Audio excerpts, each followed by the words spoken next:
we have another beast coming in. We have infinite scroll. Any fans of infinite scroll here in the house? You keep scrolling and scrolling and scrolling and scrolling, and more items kick in, and you never hit the footer. Anybody? Oh, I don't get even one. Okay, not even one person likes them. It depends. Well, we have some. It depends. That's fine. That's fine. Well, in fact, actually, when we look into why we use infinite scroll, most of the time we use them to show information, to show more and more information, especially because we have a lot of information anyway. So they can be good for business. They can be damaging for UX. So normally there are a couple of options. Here is one of them, basically, right? You basically go to a product page or so, and as you keep going down, right, eventually you might be hitting the page 2, page 3, and so on, the pagination. That's basically the alternative to infinite scroll.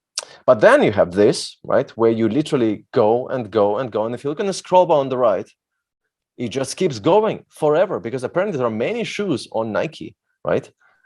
Until you see all of them, they will just keep going on, right? And then you have a different new pattern that has been showing up recently, which is crush field, for example, right? When you scroll down and you scroll and you keep scrolling and you keep scrolling, and because who doesn't like to scroll? You keep scrolling, and eventually you might be saw a little bit of a change in the scroll bar, so more items get loaded. And eventually, when you've seen 50 or so, they switch to the load more products pattern, right? So we have pagination, infinite scroll, load more. Do I have, can you vote by typing in the chat which one you prefer? Pagination, infinite scroll, load more. Again, the goal being we want to serve business, and we also want to help our customers. Poor load more, pagination, load more. Not even once infinite scroll. Okay, I love infinite scroll. No, I don't. That would be a really big, bold statement. I'm not going to say that. But there are ways of making infinite scroll work as well. First of all, let's take a look. First of all, if you actually ask customers what they prefer, what they like, what they don't like, they will tell you that they hate all of these options. All these 3 options are bad for different reasons. First, when we look into pagination, usually people think that they are just slow. You have to wait, you have to click on page 2, and then you go to page 2 and jump to the top of the page, and you have the header navigation, and you scroll down. And then you do this over and over and over and over again, right? Especially on mobile, where you might have a very, just a lot of data coming in, it might just feel slow. But you have some really cool things. Like, for example, you can send a link to yourself to continue navigating later. So you can start on mobile, and then you can continue on desktop, which is something that you cannot do with infinite scroll most of the time.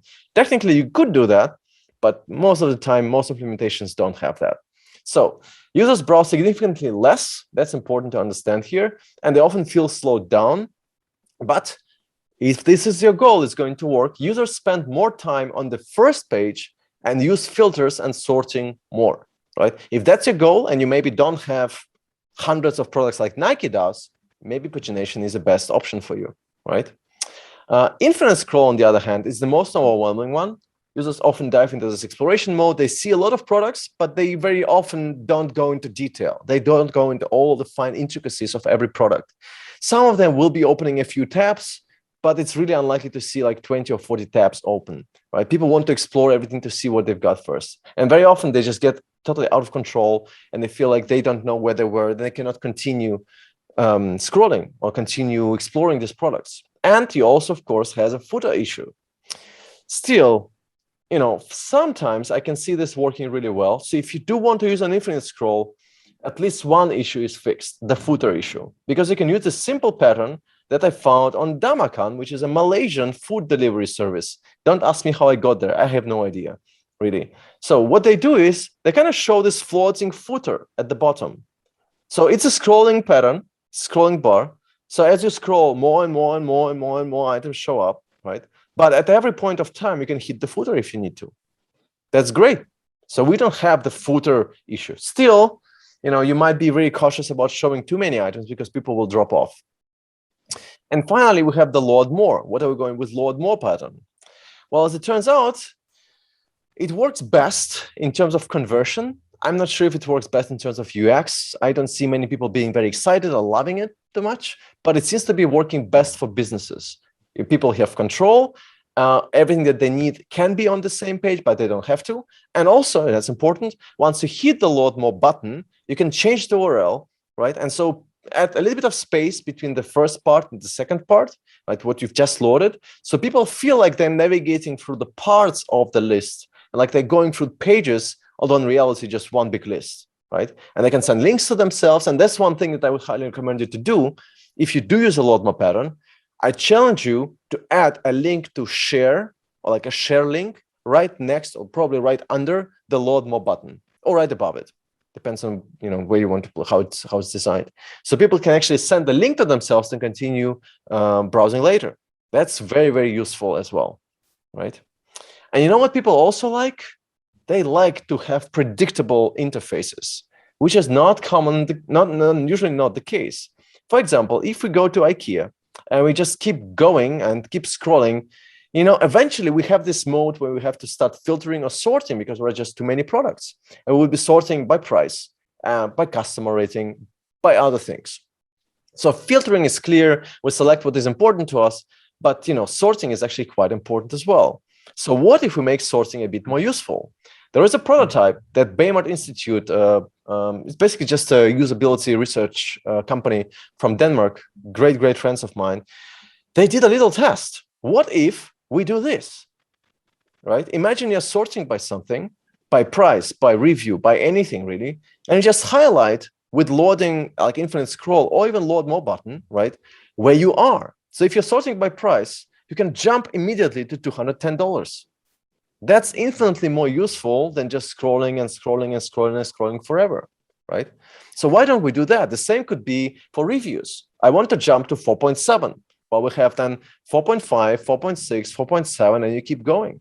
That's very, very useful. Unfortunately, have you ever seen it anywhere? That's almost magical. It really is. I wish it was everywhere. I really do. The same could be applied to other patterns as well. You want to load more pattern, you can do that too. And also for pagination, why don't we have this, right? So if we have, let's say, these pages, why don't we indicate some meta information about what kind of pricing we have here? That, of course, assumes that somebody has started sorting by something, right? That's magical. That's really, really useful. On mobile, to do the same thing. Right? You can have a little swiper, even maybe a carousel. You can jump between all the different parts predictably. That's really, really useful. Right? So I highly encourage you to try that. Right? Okay, still with me, everyone?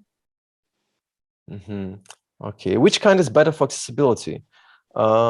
Basically, what you would need to do for accessibility is for both situations, for pagination and for infinite scroll, we would need to have a label for it so people can jump to it if they're using a keyboard, let's say, and then navigate through it. So it would be just an unordered list, I guess, where you would jump to, and it needs to be docked and spread because you need to calculate the space across the scroll bar, right? Fully accessible, but no problems there. You just need to help people navigate there. So you need to provide some area navigation landmarks, and that's it, right? Okay, Daphne and Avi, how much time do I have left? I can go like this forever. You know me. I think we have another 20 minutes, 25 20 minutes. minutes. Yes, excellent. 20. I was thinking 10. Now I have 20. This is good. By the way, dear friends, if you'd like to see more insights like this, I will have some advertising for the upcoming forms workshop, which will dive into more detail. All right, next.